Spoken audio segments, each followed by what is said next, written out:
Hi guys, this is Vishnu Maitreya and today we will be talking about the topic trigonometry. So trigonometry is nothing but it just lies on the simple basis of right angled triangle of an angle 90 degrees where we will be assuming an angle theta. So the side which has 90 degrees perpendicular to it is considered as P or the perpendicular side of the right angled triangle. The other side which is perpendicular to the side of the triangle is called the base, and the longest side of the triangle is known as the hypotenuse. So trigonometry lies between three fundamental ratios which are nothing but sine, cosine and tangents,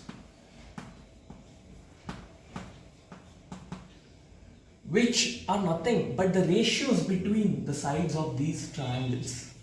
So let's start with sine. For the angle theta, sine theta is the ratio between the perpendicular side of the triangle to the hypotenuse of the triangle, which is P by H. Similarly, cos theta is the ratio between the base of the triangle to the hypotenuse of the triangle, which is B by H. Similarly, for the third fundamental ratio, tan theta is equal to sin theta by cos theta, which is the ratio between sin theta by cos theta, which is equal to, on further calculation, which is perpendicular side of the triangle to the base of the triangle, which is P by B. There are other three ratios which can be derived from these three fundamental ratios of trigonometry, which are secant, complementary of secant, and then complementary of tangent, which are abbreviated as co, or in simplest forms C, cosec and cot. Same goes for sine, cosine and tangents, which are sine, cos and tan. So sec or secant equal to 1 by cos of the angle where we are going to mention A or theta. As we know, cos theta is nothing but the base by hypotenuse, where the secant of the ratio is the reciprocal of cos theta, which is h by p. So secant is nothing but the ratio between hypotenuse and the perpendicular side of the triangle. Similarly for cosec, which is the reciprocal of sin theta, which is nothing but again hypotenuse by base. Now let's go to cot theta.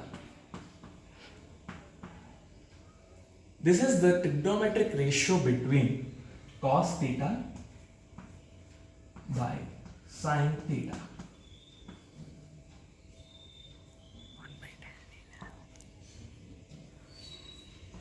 which is B by P.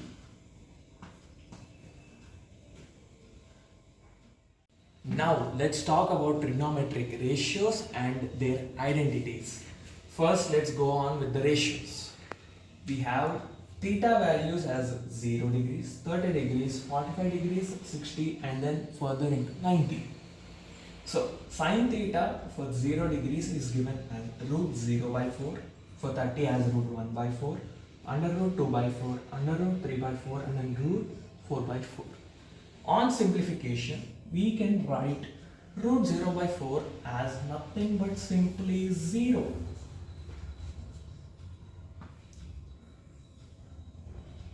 Root of 1 is 1, root of 4 is 2. So the value of sine 30 is nothing but 1 by 2. On further calculation, 2 with 4 is given as 1 by 4. Root of 1 is 1. Denominator will be root 2.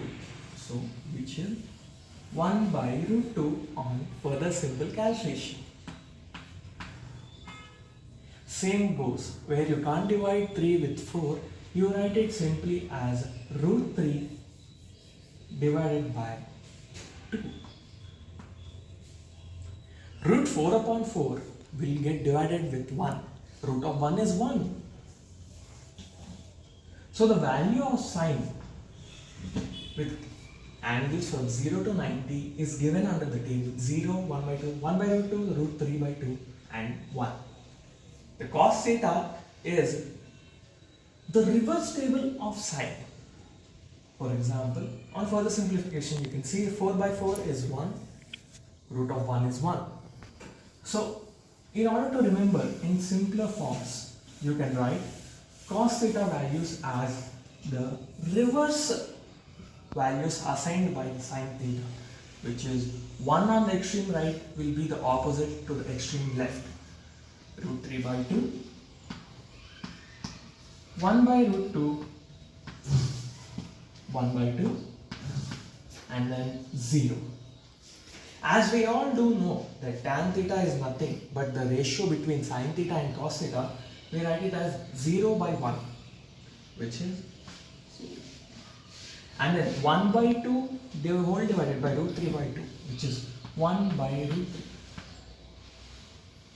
Root 2, 1 by root 2 by 1 by root 2 is 1. Root 3 by 2 by whole divided by 1 by 2 is root 3. And then 1 by 0 is known as undefined. Or in general, we can write it as infinity. As we know, secant theta is nothing but the reciprocal of cos. We write it 1 by 1, which is 1. 1 whole divided by root 3 by 2 is 2 by root 3. Root 2, 2, and then 1 by 0. The reciprocal of cos 90 is nothing but secant 90. 1 by 0 is undefined. Now, same goes for the cosecant theta, which is nothing but the reverse of secant theta.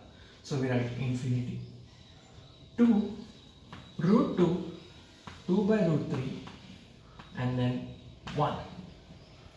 Cot theta is the ratio between cos theta by sin theta, where we can write 1 by 0. As I said, 1 by 0 is undefined. Root 3 by 2 whole by 1 by 2, which is root 3.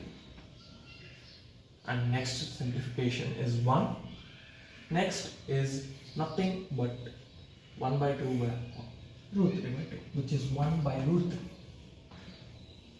If you have noticed, it is nothing but the reverse table of tan theta.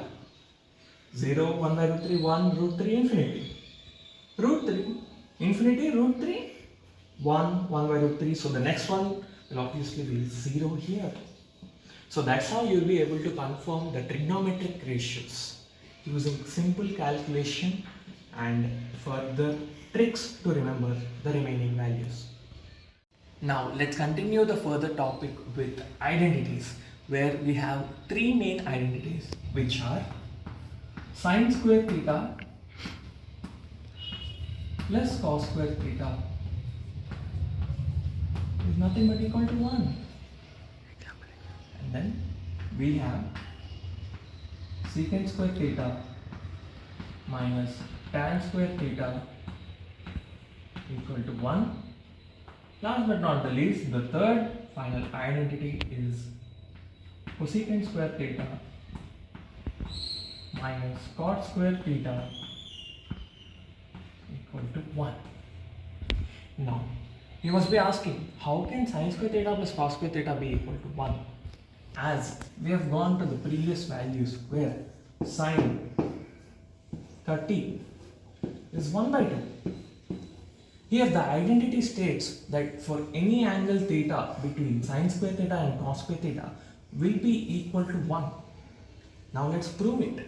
Sin 30 is equal to 1 by 2. For the same value of theta, which is 30 degrees, let's take cos, which is cos 30.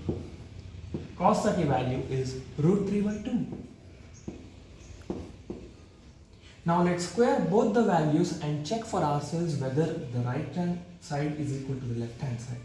Where 1 by 2 whole square is nothing but 1 by 4. Similarly, squaring cos theta is nothing but 3 by 4. On simple addition, you will find 3 by 4 plus 1 by 4 will be equal to 1. So that's how you will be able to identify or justify RHS is equal to LHS.